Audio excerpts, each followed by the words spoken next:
Although as Minister of National Defense, I had sighting reports of UFOs. I was too busy to be concerned about them at the time because I was trying to unify the Army, Navy, and Air Force into a single Canadian Defence Force. And that itself was a kind of battle to the finish. So this was not high on my agenda. But about 10 years ago, I started getting interested due to a young man from Ottawa sending me material on the subject. I told him I was too busy to read it, but he had confidence that someday I would. It took me a while to get around to reading it, but I took it for my summer reading in 2005 and was really impressed with what was contained in it. And what I thought to myself is there are huge issues here, huge issues. And the American people and the people of the world have a right to know what's going on because they're part of it. It's not just an isolated thing. I accept the invitation of Victor Vigiani, who's over here somewhere, and his cohort, Mike Bird, to speak to a symposium at the University of Toronto. And I said, UFOs are as real as the airplanes flying overhead.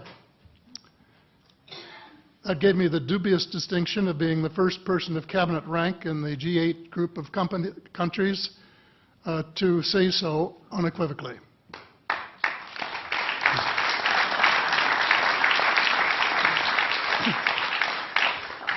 In the 1960s sometime, it was a flotilla of UFOs headed south that crossed into NATO territory in Europe.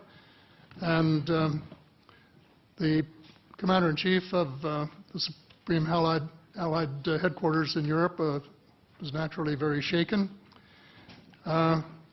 Fortunately, or maybe divine providence, before the panic button was pushed, the flotilla turned around and headed back north.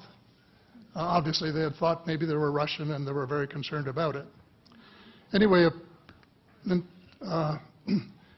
investigation was launched into this whole subject, and a document was prepared which concluded that at least 4 species had been visiting Earth for thousands of years.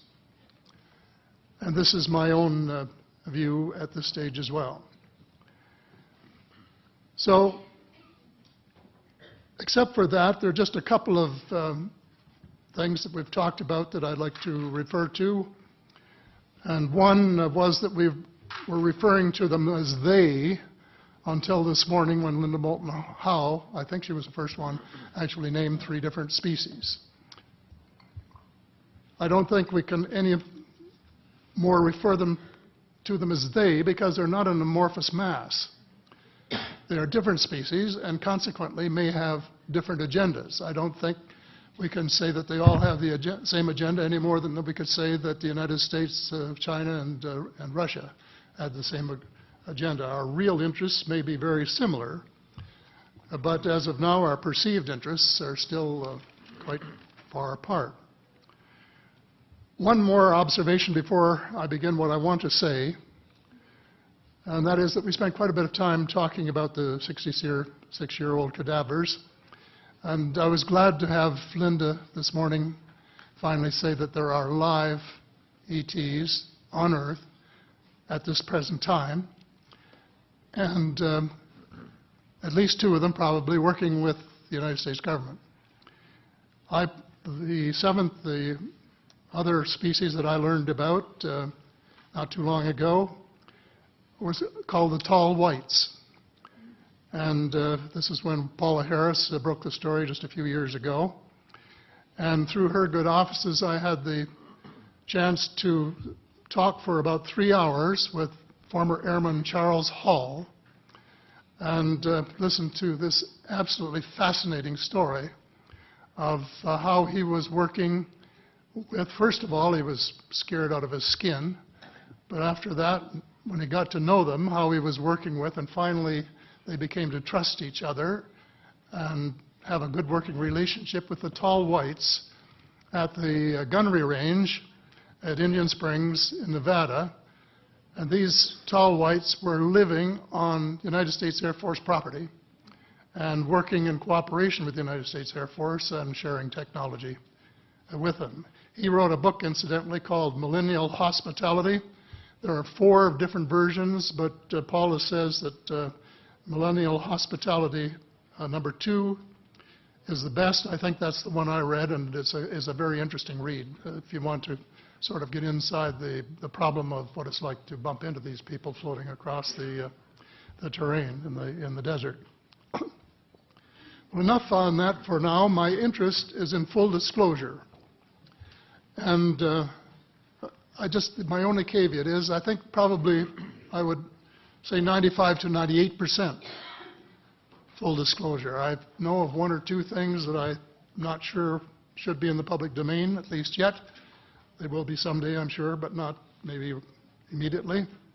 But just as children survive the idea of the Tooth Fairy and Santa Claus when they become adult, I think that tax-paying citizens are quite capable of accepting the new and broader reality that we live in a cosmos teeming with life of various sorts.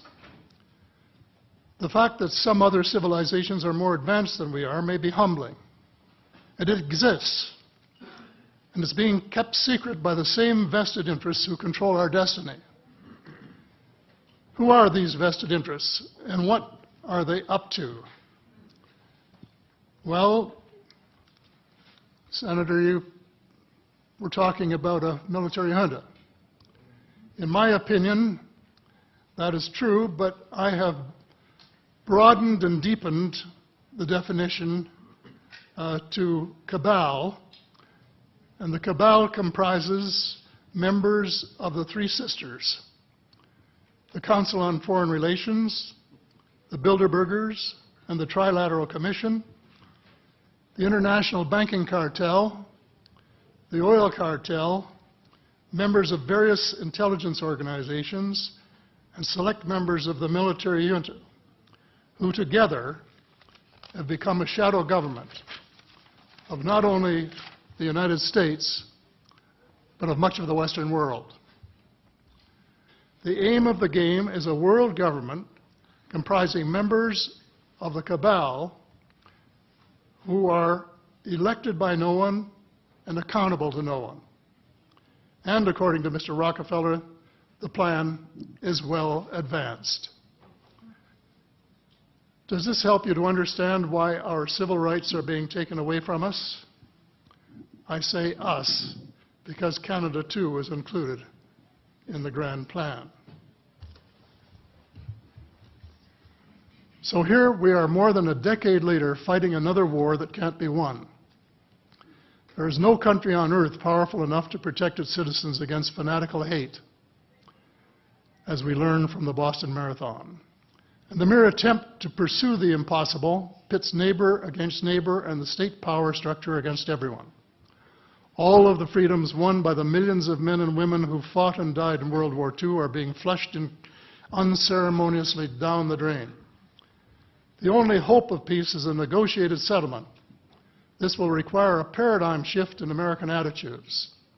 It involves a de facto renunciation of the plan for a new American energy and the adoption of a pledge of cooperation with all humankind to build the kind of world which we are collectively capable of. Young people everywhere need to be challenged by a noble cause. They need to be involved in arresting global warming, creating a banking system that is just and sustainable, and lead the way in the transformation to the new reality that we have to live in harmony with our celestial neighbors, as well as seeking peace on earth. In a word, we have to become spiritual beings and practice the one tenet that the world's major religions have in common, and that is the Golden Rule.